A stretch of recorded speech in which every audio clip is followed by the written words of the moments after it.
My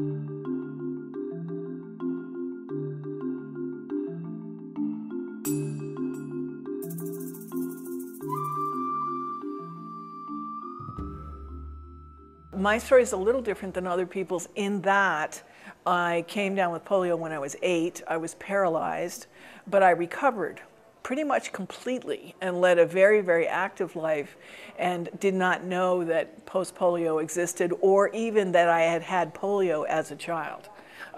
My mother told me I'd had strep throat and that it was never to be spoken of again. When I walked out of the hospital, that was it. And she took the secret to her grave because no one knew how you got it.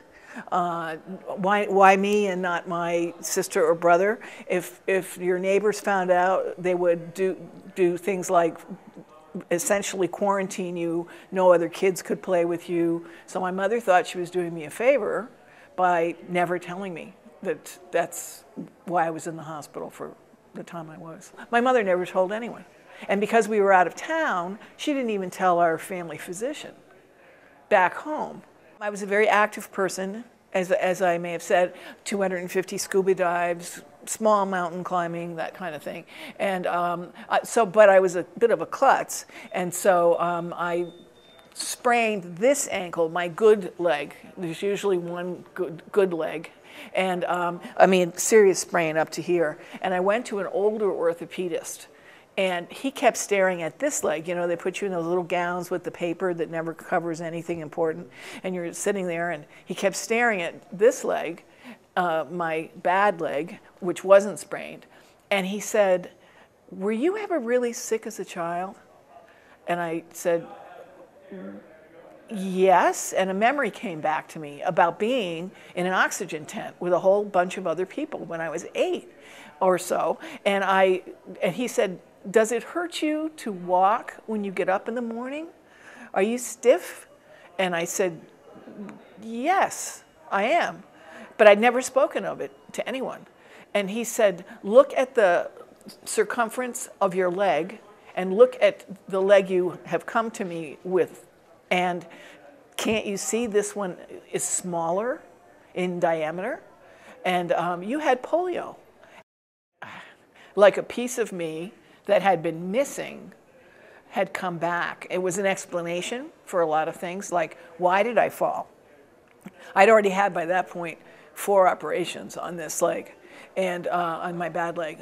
But I just thought it was because I was a little bit of a klutz, and I was very active in sports, as I said, and so I was the one that fell, and it always seemed to be on this side. I broke my nose a couple of times. I fell upstairs. I fell downstairs. I was weak.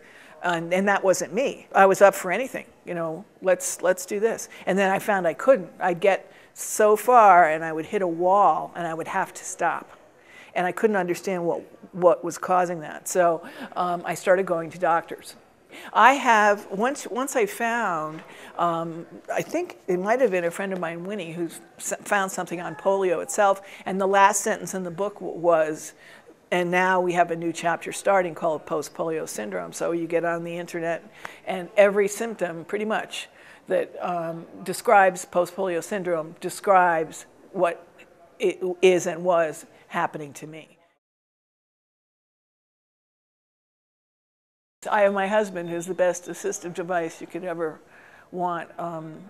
It's tough on the spouses because I'm not the woman he married, not at all.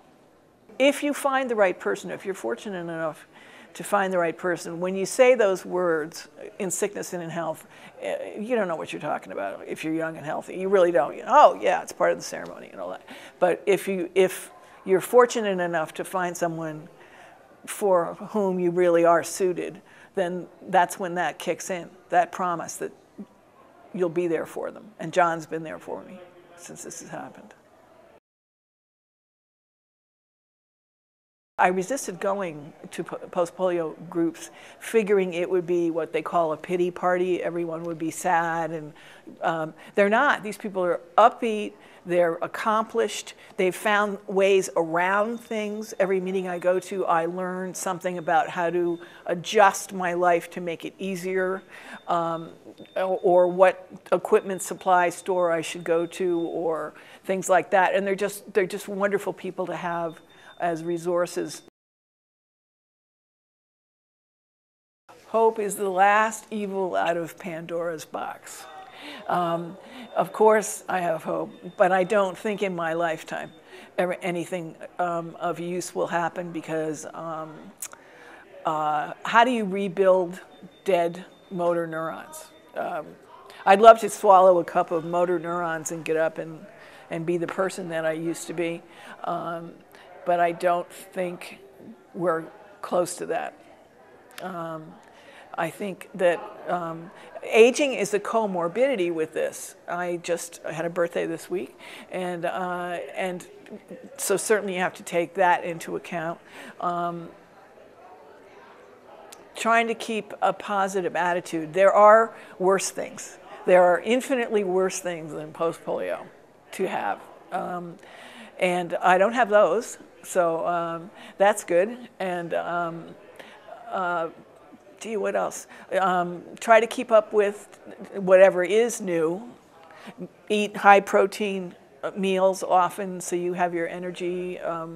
Do all the things that the experts suggest that you do. Realize that running up a flight of stairs is just about the dumbest thing you can do. About half the people who had polio get post-polio. And I asked Dr. Bruno, did I do this to myself? Okay, by tracking rhinoceros in Zimbabwe, which my husband and I did, by doing all the other, cross-country skiing and blah, blah, blah. Did I do this to myself? And he smiled and he said, probably a little. But he said, would you have rather sat home knitting and gotten it anyway? And obviously, the answer's no. So, because I have my memories.